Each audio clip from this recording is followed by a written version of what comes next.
اعوذ باللہ من الشیطان الرجیم بسم اللہ الرحمن الرحیم الحمدللہ رب العالمین والصلاة والسلام علی اشرف الانبیاء والمرسلین اعوذ باللہ من الشیطان الرجیم بسم اللہ الرحمن الرحیم۔ نہایت ہی محتشم معزز خواتین حضرات، السلام علیکم ورحمۃ اللہ وبرکاتہ۔ آج کا ہمارا موضوع ہے عید الاضحیٰ اور فلسفہ قربانی، پارٹ نمبر 2۔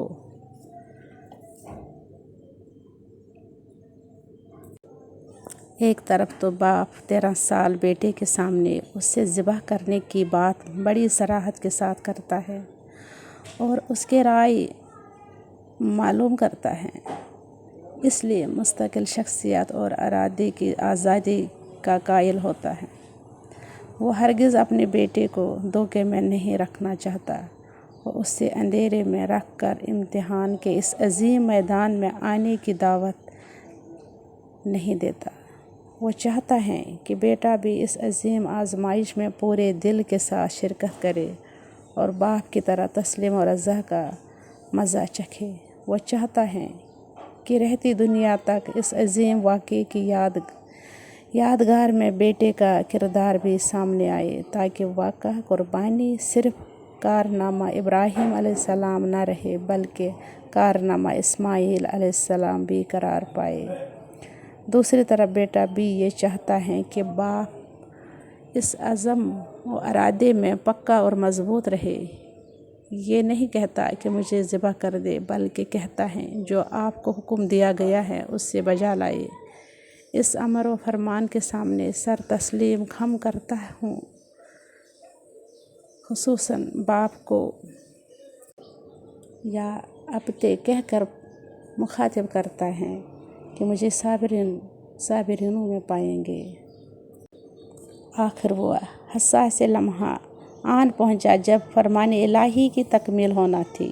اس دوران کیا کیا حالات پیش آئے، قرآن انہیں تشریح کے ساتھ بیان نہیں کرتا، بلکہ مختصر اور معنی خیز عبارات میں صرف اتنی ہی بات کہتا ہے کہ جب دونوں آمادہ اور تیار ہو گئے اور باپ نے بیٹے کو ماتھے کے بل لٹایا اور چھری کو حرکت دی اور تیزی اور طاقت کے ساتھ بیٹے کے گلے پر پھیر دیا، بلکہ ان کی روح جان میں تھی اور صرف عشق الہی میں انہیں اپنی راہ میں کسی شک کے بغیر آگے بڑھا رہا تھا۔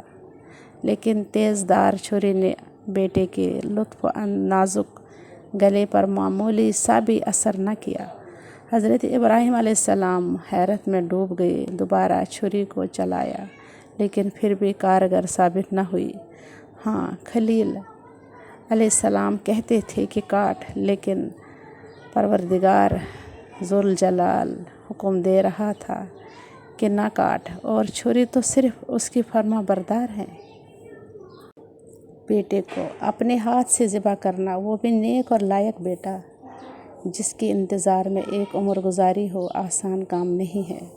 لیکن حضرت ابراہیم علیہ السلام انتہائی تسلیم و رضا کے ساتھ ماتھے پر شکن لائے بغیر حکم کی تکمیل کے لیے آگے بڑھے، اور اللہ نے ایک دمبا بھیجا تاکہ بیٹے کی جگہ اس کی قربانی کرے اور آنے والے نسلوں کے لیے سنت چھوڑ دے۔ ہر امتحان کی طرح حضرت ابراہیم علیہ السلام عشق الہی کے اس امتحان سے کامران و کامیاب گزر کر آنے والی نسلوں کے لیے نمونہ اور کوئی دست کے دل دادا عاشقوں کے لیے رہنما بن گئے۔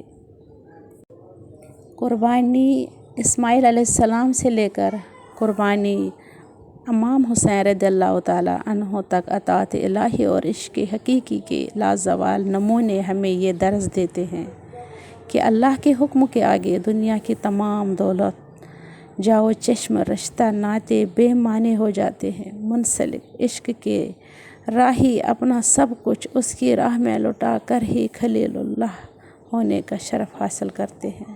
سبحان اللہ، وآخر دعوانا ان الحمد للہ رب العالمین۔